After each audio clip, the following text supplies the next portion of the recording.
We have, in this introduction, Hater and Ivo have explained that we come to this from the perspective of the challenges facing humanity today.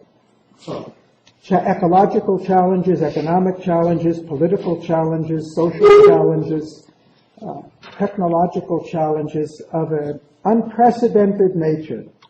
Unprecedented in terms, never have we faced such a complex of challenges that are all global in nature, which means that our existing attempts to address our problems at the local and national level is clearly increasingly inadequate.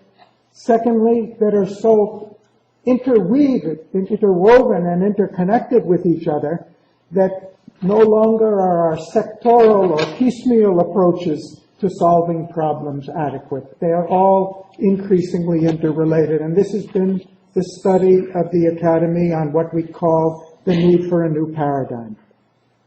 Most of the attention to ecological issues, economic issues, is what should we do differently? What policies should change? What institutional changes are necessary? But at the Academy, we have started with a recognition that the most fundamental change that's necessary is at the conceptual level.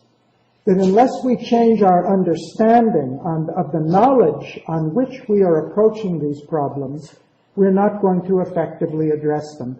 And therefore, it's not enough that our policies and institutions change, but our conceptual framework needs to change. The theories on which we base our policies need to change. And that's really what we mean when we talk about a new paradigm. As Ivo said, education is central to this process. And if the whole world needs new thinking in terms of how we're going to handle our political, economic, social, ecological, and technological and other problems, then it implies that we probably need to really look seriously at how education needs to evolve in future. Hater has already spoken to the quantitative dimension of the challenge and that's before us. And we've spent the last 2 years since the conference we had at Berkeley in October 2013, looking a great deal at the quantitative challenge and how it can be met in the future.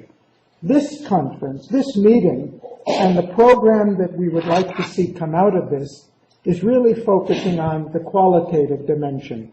Not qualitative in the sense of which university is rated first on research or such things. Qualitative in terms of the very concept of education, of higher education, how it is practiced, how the paradigm of education can improve and change in future. We talk about it so much, education is so much a part of our lives that I think we tend to take for granted what this thing is. I would say that of all the inventions, creations of humanity over the last 10,000 years, perhaps after agriculture, because without that we wouldn't be here at all, there's nothing that has had such a profound impact on the evolution of the human race as our invention of this social organization we call education. By education, we take all of the cumulative experience of countless past generations, millennium of human experience, organize it, concentrate it, abridge it, try to understand it, and present it to the next generation in an abridged form so that the next generation can start off based on all the accumulated learning of the past, rather than trying to reinvent not only the wheel, but Pythagoras' theorem, Archimedes' discoveries, and all that has taken place since. Now, our process of learning tends to be, we learn how to do something and we come to understand how we've done it much later. So often a physical success, a social achievement may precede an understanding or a theoretical conception of what worked or didn't work by a long period. And as we go on in education, the question is, how much have we really understood of the cumulative experience of humanity in the past? Not just the facts of it, not just what's happened, what we've done, what we have learned, but how we learn. And how can we improve on that process so that we can give a more effective instrument to future generations? Now, I think we all realize, starting out, that this is an exercise in humility, because this is an exercise that starts on the premise that we're trying to improve on the cumulative learning of humanity up until now. And our job in the next 3 days is to look at how we can do it better than we've done it up until now. We start with the celebration of the fact that we have a great invention, and the fact, as Hater said, that we have extended it fivefold in a few decades, and we'll be doing that much more in future. From here on, we acknowledge the effort, the innovations that have been done and are being done all over the world in universities and colleges and research institutions and by thinkers on this field. Our main goal in the next 3 days is to try to frame the issues, the questions that we think need to be asked further. And some of the ways in which we feel, we've had discussions on this in WAS and in the Consortium for the last few years, some of the themes that have developed have come out of our discussions in earlier courses and conferences that we think need to be worked on further. We don't expect to come out of this 3 days with a set of answers or a new paradigm or how things should be done at every level. But it would be very good if we can come out of this 3 days with a clear set of questions and objectives of what we in the Academy and the Consortium and in our collaborating institutions and partners around the world can do together to work towards a new paradigm. Therefore, we encourage an open discussion. It's not necessary we have all the answers in order to pose the challenging questions. Ivo already spoke to this point, that there's some inherent enigma about education, or a paradox, that in one sense, education naturally focuses on all that's happened in the past in order to get and synthesize and pass on the cumulative knowledge of the past. At the same time, the world is moving very quickly. There is an inbuilt conservative tendency simply because we're trying to understand what we've already understood, what we've already learned, or try to understand it better than than so far. So there is a tendency to be looking back. Looking back also can be very progressive and mind-opening, because we recognize at so many points in the past we thought that we knew the answers, and then found out a little later that the answers we had were either not right or were a very limited portion of a wider truth. So studying the past can not only help us learn what we've learned, but it can help us learn how we learn and how we make mistakes, and so that we can more consciously and effectively address the past. If we didn't have education, we probably wouldn't be very much aware of how much things are changing and how fast they're changing. I'm an American living in South India, and I've been there since, well, it's almost 44 years now, and I see the younger generation in India. My staff are all in their mostly late 20s or 30s, latest 40s, and who really, the word green revolution is just a word for them.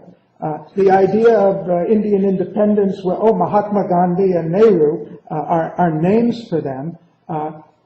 The kids today complain that it's very hot and the air conditioning is not working, but I remember when I went to India 44 years ago, air conditioning was only for the Maharajas and the Prime Minister, and we tend not to be. So education can help us be aware of things were very different. As we all know in this room, Croatia was very different in 1989, when I first visited Yugoslavia. But for those born afterwards, it's a different context. So education has these two dimensions to it. It focuses on the past, but it also can give us a sense of our movement. And of course, much more than that, it can focus on the future. And we have a conference coming up in November in Trento, a conference on the discipline of anticipation, where we'll be really, in fact, Garry, who's here, will be leading some sessions to really talk about what is the relevance of education towards anticipating the future, and how do we do that. So we have this paradox to deal with. But I think there's another way in which time, it's not only a question of what we're looking at in education, but the very process of education has a certain, what I'm calling a time warp or a time drag on it. And this is, of course, a generalized statement, and it's not a fully clear picture, but I think it illustrates a point. Many of the instructors today were educated in a previous generation by instructors who were educated in a generation prior to that. So we're actually talking about, we're trying to educate people today, youth today, for the next generation. So we have potentially at least a 2 or 3 or even 4 generation gap between, in some cases, the knowledge that's being taught and the world in which this knowledge is to be applied. I remember when I first met Janani about 20 years ago, she was just finishing a master's in computer science, and she was using a textbook, if I remember right, published in 1971, where she was learning Fortran and BASIC, which I learned at the university in 1967, and she was learning it in 1996. So this is not a universal truth, but I think there's a reality to it, and in different courses that we need to take into account. But that's only one way. Our instructors are teaching based on a knowledge acquired during a period in which knowledge has changed dramatically. From the time instructors were educated, not only if the knowledge is old, but so I mentioned today, many of our today's instructors were educated before the end of the Cold War, the breakup of the Soviet Union, the founding of the EU, the creation of the Internet, robotics, artificial intelligence, analysis of the human genome. And at the same time, we have another time-distorting element, and that is the content of knowledge is changing so rapidly that even what is taught today, even if the instructors and the educational curriculum were to have the latest knowledge, the question is how relevant will that knowledge be to what youth will need and what the world needs in future, which is the topic of the New Paradigm Project, because we're not looking at the historical knowledge. We're trying to say where is our knowledge today and how adequate or inadequate it is for the future. Today, what is being taught in MBA courses about the role of financial markets, about computerization, about the globalization of finance and high-frequency trading? How relevant will our theories today and our practices today to the world of 2020 or 2025? So I think if you take it as a generalization, which is only partly true, still it reflects a profound challenge that we have. It's not a criticism, it's an inherent challenge in what should we be teaching today to equip youth for the future? And is there a way we can do it better? And this is a main question before us. At the same time, society is not keeping quiet. Society is rapidly changing. Technology is changing. We all talk about the quantum leap in information, the speed and the multiplication with which information is being generated, and whether that's really data. Sometimes we call it data, sometimes we call it information, sometimes we call it knowledge. A lot of it is simply data, but there is certainly a lot more information available to all of us today. At the same time, our technologies for the dissemination of information, for access to that information, have changed so radically. So it raises the quantum of information raises a basic question. And what I want to do is raise questions for our discussion in the rest of this course is, if information is multiplying so quickly, just how much information can the human mind absorb? And I think more importantly than that is, how much should it absorb? Working for a long time in India, where memorization has been and remains the primary instrument of education, and people have developed a prodigious memory. But when all your energy is going into memorizing facts to reproduce on an exam, how much mental energy is left to be thinking about the facts, to be analyzing the facts, to be thinking beyond the facts? So it's not just a question of how much capacity we have, but what faculties should we be using, and how much, and what are the implications of emphasizing one faculty at the expense of others. We're using a basic technology for the dissemination of information, which precedes the invention of the printing press, the newspaper, the radio, the television, and the internet. It's an exaggeration, of course, because higher education at all levels are using many advanced technologies. But the basic core delivery system, which we still talk about as the model for higher education, come to a lecture and interact with faculty, is essentially from the time of the founding of the University of Bologna. It has certainly not changed the way most of the fields of our human existence have changed, the way we communicate, the way we move around, the way we produce things, the way we interact with each other, our concepts of money. At that time, money meant gold coins. There wasn't even paper currency. So there certainly is, and now we see an attempt to try to close this gap and see how we can use the latest technologies to alter and improve the educational delivery. Recently, as Haker mentioned, we've seen an enormous quantitative expansion in both the demand for education and the supply. We've seen a major increase in the quantum of information being incorporated into the academic curriculum. We've seen a multiplication and, by necessity, a fragmentation of disciplines into more and more specialized compartments, and an increasing shift from general knowledge to discipline-specific expertise. We had a conference in Baku in end of April, and one of our fellows, Roberto Poli, who's organizing the conference on anticipation, one of his comments was, we seem to have lost the capacity to educate generalists.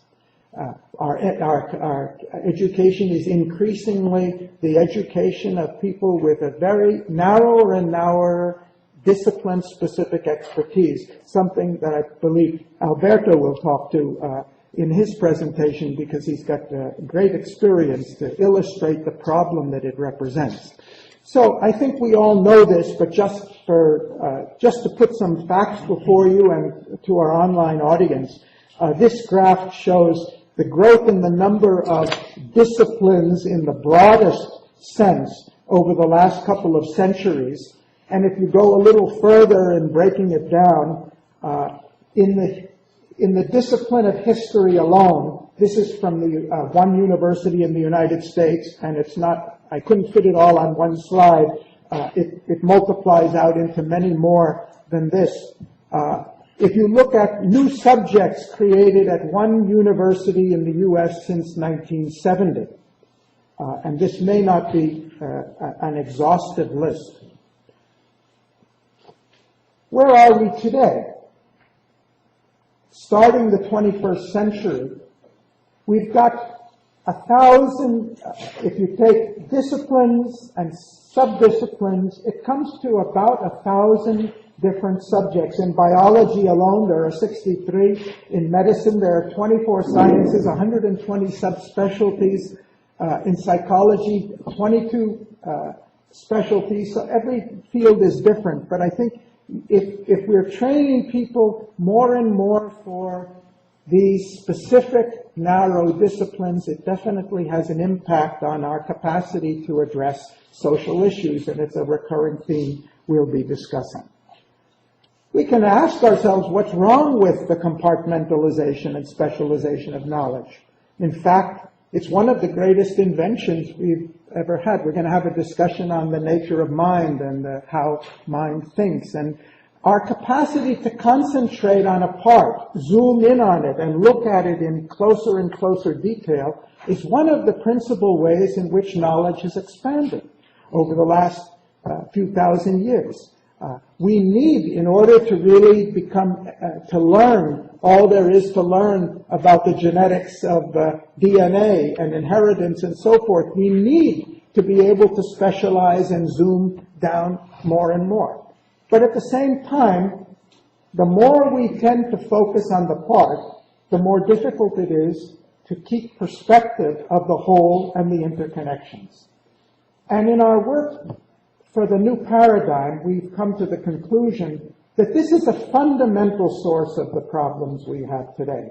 And since economics is a core issue, and we have spent a lot of time on it, I just give this as an example. We've got financial markets today that really function almost independently of the real economy, for which they were originally established to support the development of the real economy. Ivo and I were discussing yesterday, just in the last 15 years, 2 Nobel Prizes were awarded for economists who developed high-frequency trading algorithms, which were the fundamental source for the economic instability that we've seen in 2008 and we still see today.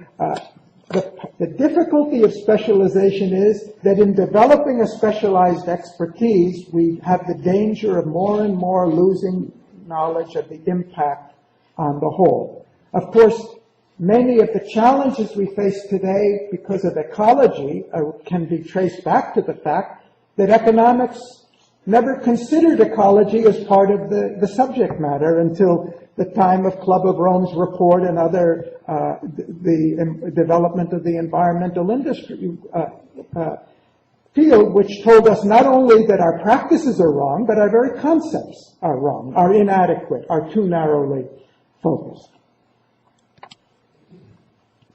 So what should we be teaching?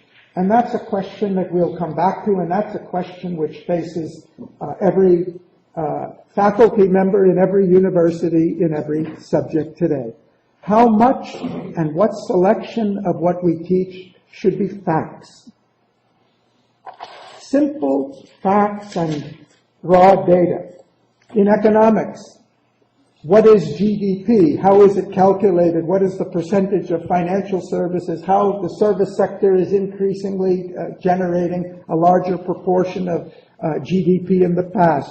What is a derivative? And so on and so on. An endless number of facts to be understood. And then there's information, and I'm saying when you relate facts together, you get something that's more than the fact. You see relationships with the facts.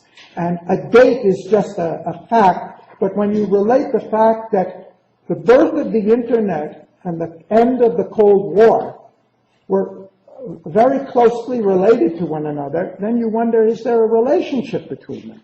This is an information, two facts which appear to be unrelated. And what would have happened? Would we have had an internet if we still had the Cold War and the Iron Curtain today?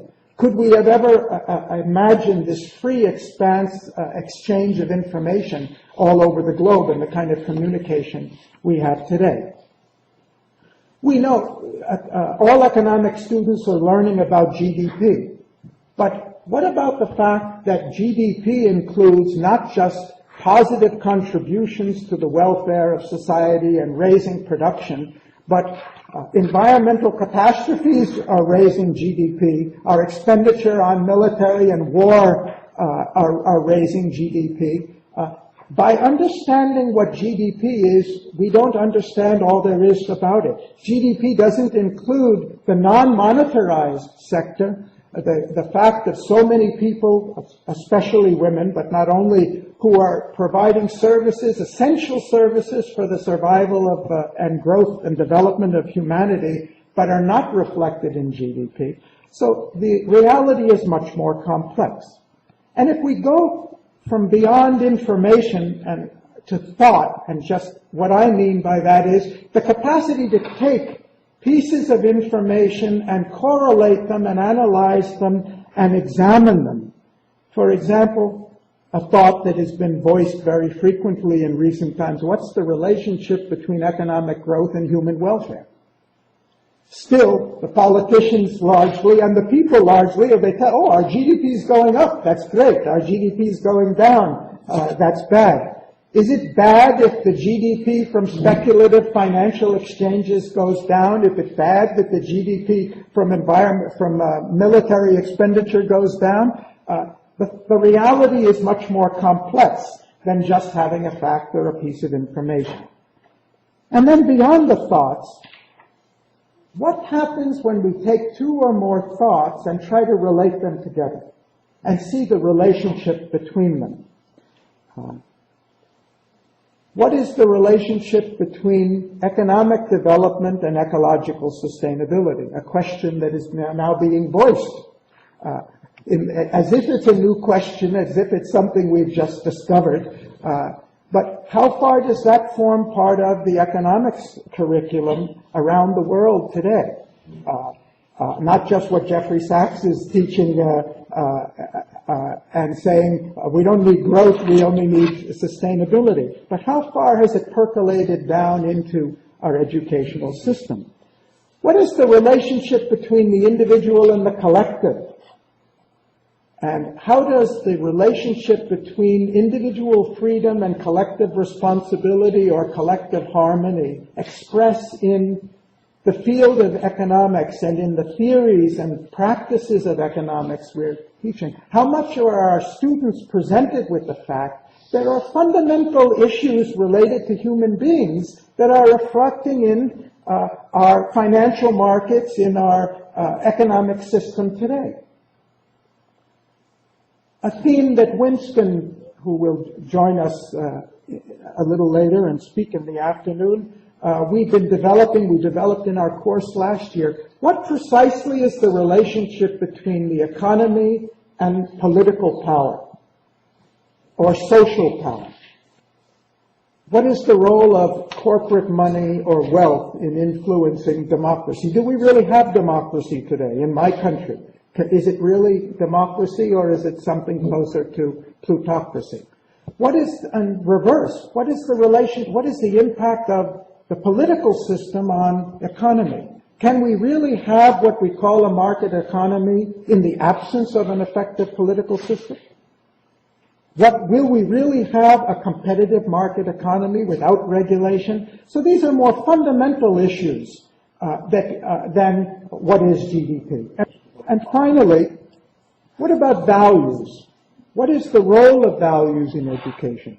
With what values should we be teaching? With what values should we be discussing? Whatever the subject is. Our fellow board member and founder of Cadmus, Oreo Giarini, keeps stressing the fact that Adam Smith, who's credited with being the father of economics, did not consider himself an economist at all. He considered himself a moral philosopher.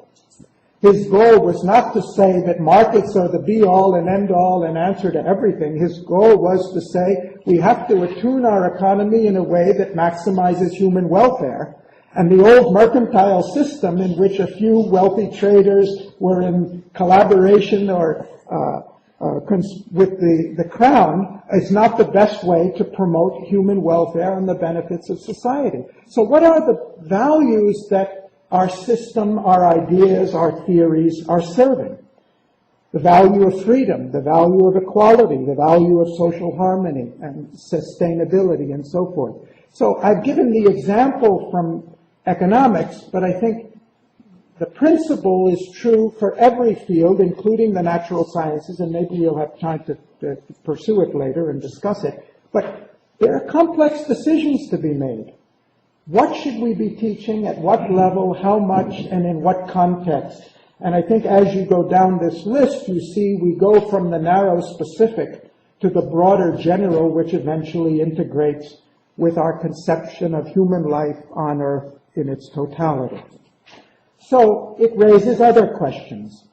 What faculties should we be developing? And how much effort and how do we develop each of these faculties? Memorization, observation, multisensory capacities we all learn through different ways best. How much should our education be reflecting those individual differences?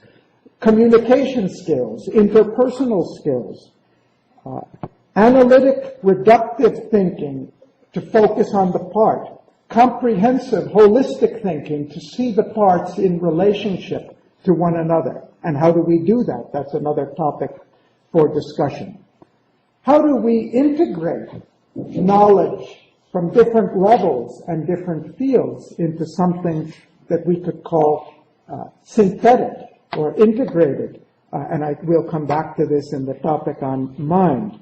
How do we really foster independent thinking and not just competence in telling back the answers that have been the students have been given? How do we develop imagination, multiple intelligence? And going beyond the mind itself, how does education develop the whole personality? And how much emphasis should be done on it? Obviously, these are very challenging questions. And that's why I said, we know we're not going to come out with all the answers. But I think our discussion in the next 3 days on a very interesting range of presentations, topics and presentations, will help us formulate an agenda for our further work and for our collaboration with others and learning from others so that over time we can evolve in collaboration with universities better answers or new formulations of how we address these issues. I included at the end a couple of quotes from Whitehead's famous book, The Aims of Education, because they really, things that really struck home to me. And this was one maybe that touched me the most. There's only one subject matter for education. That is life in all its manifestations. What does it mean itself is a good topic for a 3-day course. What is life? And what are all its manifestations? And how is life the subject matter? And how do we learn about life? But I think this is probably the one thing we're talking about. There is no discipline of life. There are no courses on life. And if he says this is the one subject matter, then we can at least ask in each subject that we're teaching, each of these disciplines and 1,000 sub-disciplines, how much does it really relate to life, whatever that means. Whitehead also said, the only use of knowledge of the past is to equip us for the present. It's interesting he didn't say the future here. To equip us for the present. Can we meet the test? First of all, we may not agree with the statement. It's a controversial, provocative statement. But assuming it's true, to what extent does our knowledge of the past equip us for the present? My own conclusion is that everything we've learned and happened in the past is valuable. But that doesn't mean we've discovered its value and relevance for the present. So it's one thing to teach about the past and say we know it's all valuable. It's another to teach it in a way that it really helps us reflect on what its relevance is to our lives in the future.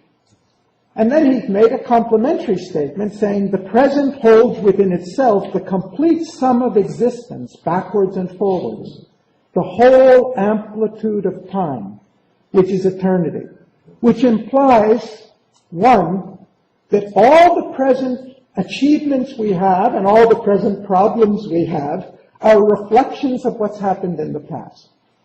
And if we've got problems today, it's because of the way we have dealt with things in the past, and there's a lot to learn from that. If we have achievements today, and we certainly have humanity has enormous accomplishments, then there's something about these present things we're so proud of that is a reflection of the past. And again, in the future, all that we're going to do in future, all the things we're going to learn start here. All of the problems we're going to have are there, at least in essence, here. What Club of Rome saw 45 years ago at what we're facing today, that nobody had heard of climate change at that time. But the essential perception of, look, we've got two things that are disconnected that need to be connected, it was shown. So how can we can only really educate in the present because we don't know about the future. But how do we educate in the present to take full advantage of the cumulative learning of the past to most effectively prepare us for the future? So what would be, and this is a question, what would be a new paradigm in education? What are the dimensions of it that we're going to explore in the next 3 days and work on over the coming years? In a summary fashion, this is from our earlier discussions and writings and all. I've identified 9 characteristics of the qualitative dimension of education. These are generalizations, but this is a kind of a characterization of the system as it exists today, with all the exceptions that may be there. It tends to still be information-based, compartmentalized, abstracted, detached, aloof. It depends on the department, it depends on the university, but anyway, I think we all agree there's a big gap between the educational system and the social reality of which it's trying to relate. It's divided in discipline-specific ways. It tends to be, we tend to still be dominated, and we'll come back to it later on, by a mechanistic, even our social sciences are largely influenced by the mechanistic discoveries in the natural sciences in previous centuries. Even our business management tends to focus more on how processes are done than human beings behave, would be an example of that. It tends to be more analytical than synthetic. And this is another paradigm specific. We learn different paradigms in education, whether it's in mathematics or economics or anything, but we tend not to learn about the process of moving from one paradigm to another, or to be conscious of the fact that we're in a different paradigm, and to be conscious of the implicit assumptions behind it, which would help us see how do we go beyond those paradigms. It tends to be subject-centered, and it tends to be oriented towards preparing us for something we call a profession or a career. What will it be in future? Our discussions up until now have suggested a direction for that, that there'll be a greater shift from information to ideas, from compartmentalization to context, from the abstract to the life-centric and value-based, from discipline-specific to transdisciplinary. We had a whole course on it last September. From mechanistic to organic, analytic to creative, paradigm-specific to multi-paradigmatic, in which we'll be conscious of the fact that we're mixing paradigms, we're speaking from different paradigms, we understand that, we're not just disagreeing with one another, but we're looking from different conceptual frameworks at the same reality. That the subject, the person, will really be the aim of education, not any particular subject matter. How well are we preparing people, developing people for their life? And rather than just relating to a person as we're educating an engineer or a doctor, we're developing an individual. We're helping an individual discover themselves and their personality. So I think you'll agree there's enough scope for our discussion and controversy and new thinking on these issues.